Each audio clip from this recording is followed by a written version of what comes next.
तो दोस्तों, आज हम इस वीडियो में बात करेंगे चंद्रामृत रस के बारे में।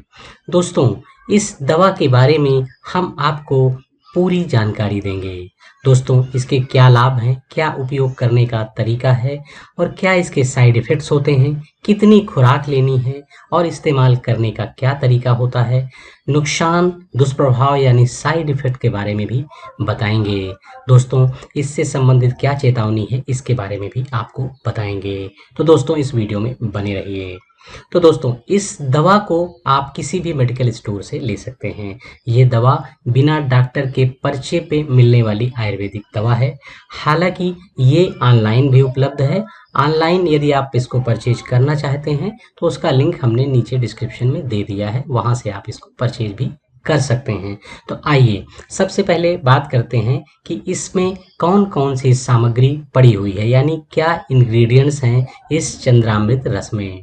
तो दोस्तों, इसमें मुख्य रूप से आंवला, पिपली, अभ्रक भस्म, पारा, लौह भस्म, शुद्ध गंधक, ये सारी चीज़ें इसमें पड़ी हुई हैं मुख्य रूप से। उसके अलावा भी कई सारी चीज़ें इसमें पड़ी हुई हैं। आंवला इसमें मुख्य रूप से पड़ा हुआ है, जो कि चोट अगर आ जाए तो उसको सूजन को कम करने में काम आती है और साथ ही खांसी के इलाज के लिए भी उपयोगी होती है। पिपली फेफड़ों के श्वसन मार्ग से बलगम निकालने का काम करती है। इसी प्रकार से और भी जो इसमें चीज़ें यानी इंग्रेडिएंट्स पड़े हुए हैं वो सभी मोस्टली अस्थमेटिक यानी जो हमारा श्वसन मार्ग है उसके इलाज के लिए इस्तेमाल में आती हैं और शरीर की इम्यूनिटी को सुधार करने में काम आती हैं। जैसे कि पारा है, जो कि खांसी को कम करने के लिए बहुत अच्छी दवा होती है।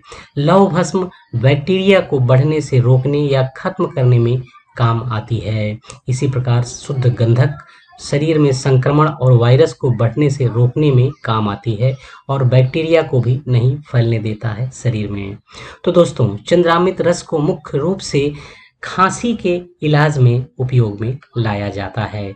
उसके अलावा जिसको कुकुर खांसी यानी सूखी खांसी हो, बहुत ज़्यादा कफ और बलगम आता हो, इसमें भी इसका इस्तेमाल किया जाता है। साथ ही साथ दमा में भी इसका उपयोग किया जाता है।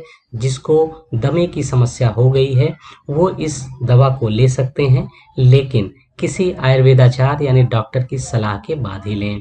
सर्दी जुकाम में भी काफ़ी उपयोगी होती है चंद्रामृत रस। साथ ही साथ बदहजमी की समस्या में भी काफ़ी उपयोगी होती है।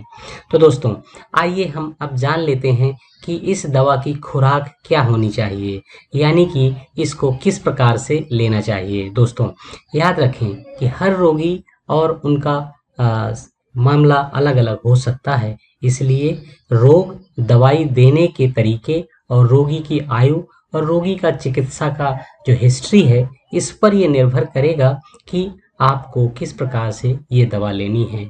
वैसे एक वयस्क के लिए एक बार में 1 टेबलेट खाना खाने के बाद लेनी चाहिए और इसको शहद के साथ लें तो बहुत अच्छी बात होगी और इसको दिन में 2 बार आप ले सकते हैं। तो दोस्तों, आइए जानते हैं चंद्रामृत रस के नुकसान यानी साइड इफ़ेक्ट्स के बारे में। वैसे तो इसके कोई साइड इफ़ेक्ट्स नहीं हैं, लेकिन ये हमेशा ही कहा जाता है कि इस कोई भी दवा का इस्तेमाल करने से पहले आप अपने डॉक्टर से सलाह ज़रूर लें। आइए अब कुछ चेतावनी के बारे में जानते हैं, क्या वार्निंग्स हो सकती हैं। तो जैसे कि गर्भवती महिलाओं के लिए ये ठीक है या नहीं ठीक है। तो दोस्तों, इसके बारे में वैसे तो कोई जानकारी उपलब्ध नहीं है, लेकिन यदि गर्भवती महिलाएं इस दवा को लेना चाहती हैं तो वे अपने डॉक्टर से संपर्क जरूर करें। इसी प्रकार से स्तनपान कराने वाली जो महिलाएं हैं उनके बारे में भी यही राय है। दोस्तों, पेट पर इसका क्या असर होता है। वैसे तो इसका पेट पर कोई असर, दुष्प्रभाव नहीं होता है। ये मुख्य रूप से जो दमा है या खांसी है, इस प्रकार के रोगों में अधिक प्रभावी होता है।